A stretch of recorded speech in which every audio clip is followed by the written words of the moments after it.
Welcome friends to YouTube channel travel extreme. आज की इस वीडियो में हम लोग बात करने वाले हैं असम राज्य के कुछ टॉप टूरिस्ट डेस्टिनेशन के बारे में पूरे ट्रैवल प्लान के साथ, जहां आप सबको एक बार जरूर जाना चाहिए। दोस्तों, असम अकेले इंडिया में मोर देन 50% टी प्रोड्यूस करता है और यहाँ के नेचुरल ब्यूटी देखने लायक है। दोस्तों, एक बात तो तय है कि अगर आप असम जाते हैं तो इसके नेचुरल ब्यूटी को देख के आपको वापस आने का मन नहीं करेगा। जैसे कि आप लोग देख पा रहे हैं, यहाँ पे ग्रीनरी बहुत ही ज़्यादा है। यहाँ का नज़ारा बहुत ही सुंदर है और काफ़ी अच्छा एक ब्लेंड देखने को मिलता है बिटवीन नेचर एंड डेवलपमेंट। तो चलिए दोस्तों, शुरू करते हैं exploring Assam with travel plan.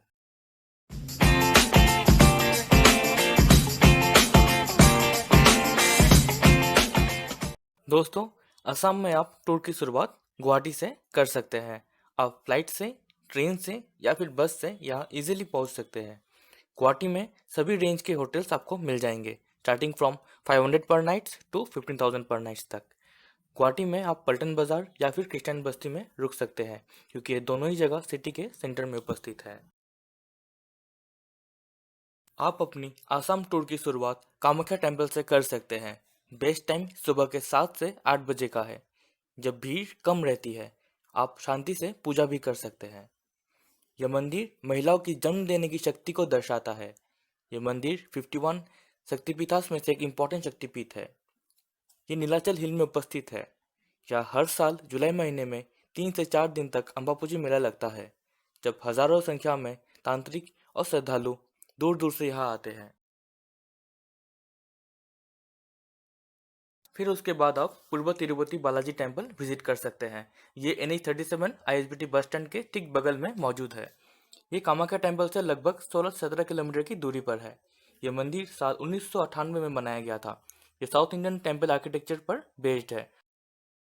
अगले दिन आप उमानंद टेम्पल जा सकते हैं। ये शिव मंदिर विश्व के सबसे छोटे रिवर आइलैंड में उपस्थित है।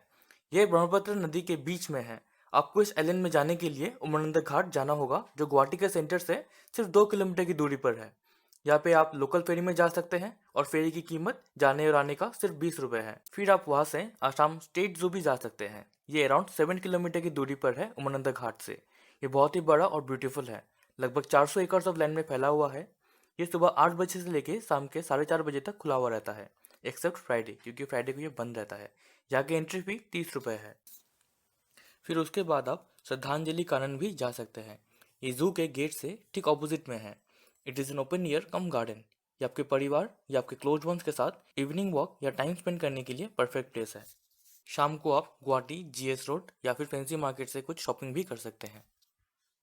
फिर अगले दिन आप पवितरा वाइल्ड लाइफ सेंचुरी जा सकते हैं। ये गुवाहाटी से लगभग 50 किलोमीटर की डिस्टेंस पे असम के मरिगांव डिस्ट्रिक्ट में मौजूद है। विश्व के सबसे densely populated greater Warner rhinos के लिए फेमस है। यहाँ पे एंट्री गेट से आपको एंट्री पास खरीदना पड़ेगा, जो कि 50 रुपए की है, और फिर यही से आपको जीप सफारी के थ्रू पूरे वाइल्ड लाइफ सेंचुरी का टूर करवाया जाएगा। जीप सफारी की कीमत 1300 रुपए है फॉर 6 पैसेंजर्स, जिसमें टोल, गाइड और सिक्योरिटी इंक्लूडेड है। यहाँ आपको वार्नर राइनोस के अलावा golden jackal, wild boar and wild buffalo, barking deer, Indian leopard भी देखने को मिलेंगे। दोस्तों, अगले दिन आप काजीरंगा नेशनल पार्क जा सकते हैं। ये गुवाहाटी से 190 किलोमीटर की दूरी पर उपस्थित है, लेकिन ध्यान रखिएगा कि अप्रैल को 1 नवंबर से 30 अप्रैल के बीच में ही विजिट करना पड़ेगा, क्योंकि बाकी के महीने ये बंद रहते हैं ड्यू टू फ्लड। यहाँ पहुंचने के लिए सबसे एफिशिएंट वे होगा कि आप पटन बाजार से बस ले लीजिए। इसके अलावा आप प्राइवेट टैक्सी भी कर सकते हैं। अगर मैं बेस्ट टाइम कहूँ तो आप नवंबर या मिड फरवरी टू अप्रैल में विजिट कीजिए, क्योंकि इन दिनों ठंड कम रहता है और एनिमल्स बाहर ओपन एरिया में इजीली मिल जाएंगे। यहाँ की टिकट की प्राइस 100 रुपए पर पर्सन है।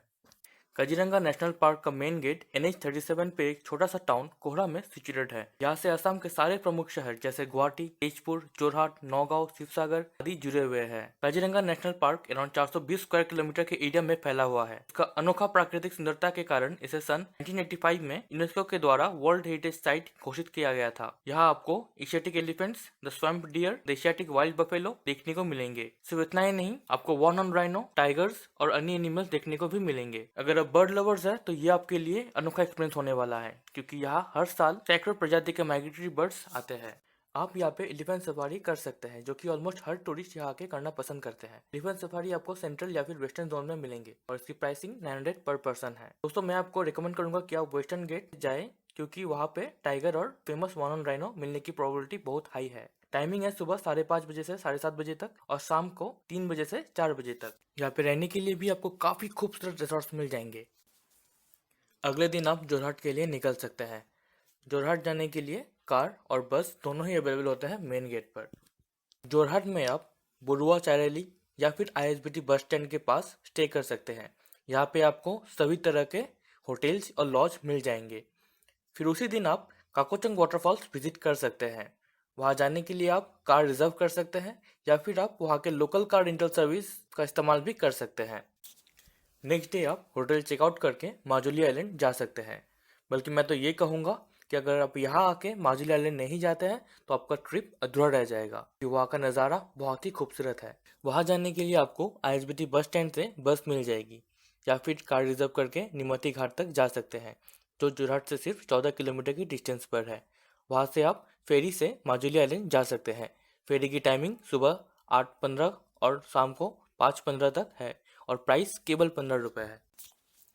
माजुली एक द्वीप है जो कि ब्रह्मपुत्र नदी के ऊपर उपस्थित है। ये वर्ल्ड का सबसे बड़ा रिवर आइलैंड है और इसी वजह से इसका नाम Guinness book of world record में भी दर्ज है। इस आइलैंड में 117 विलेजेस मौजूद है। माजुली एक इकोलॉजिकल हॉटस्पॉट है जहाँ पे different types of animals including elephants, tigers, dears मिलते हैं। माजुली में आप 1 नाइट स्टे कर सकते हैं। यहाँ पे लोकल होटल्स है जो कि बैम्बू से बना हुआ है, जो आपको नेचर की बेस्ट फीलिंग देंगे। अगर आप चाहे तो आप वापस जोरहाट भी जा सकते हैं, लेकिन ध्यान रखिएगा कि रिटर्न के लिए लास्ट फेरी 3:15 तक ही अवेलेबल होती है। अगले दिन आप डिब्रूगढ़ के लिए रवाना हो सकते हैं। डिब्रूगढ़ जाने के लिए आप जोरहाट से या माजुली से बस ले सकते हैं, जो कि ऑलमोस्ट 3.5 से 4 घंटे का जर्नी है।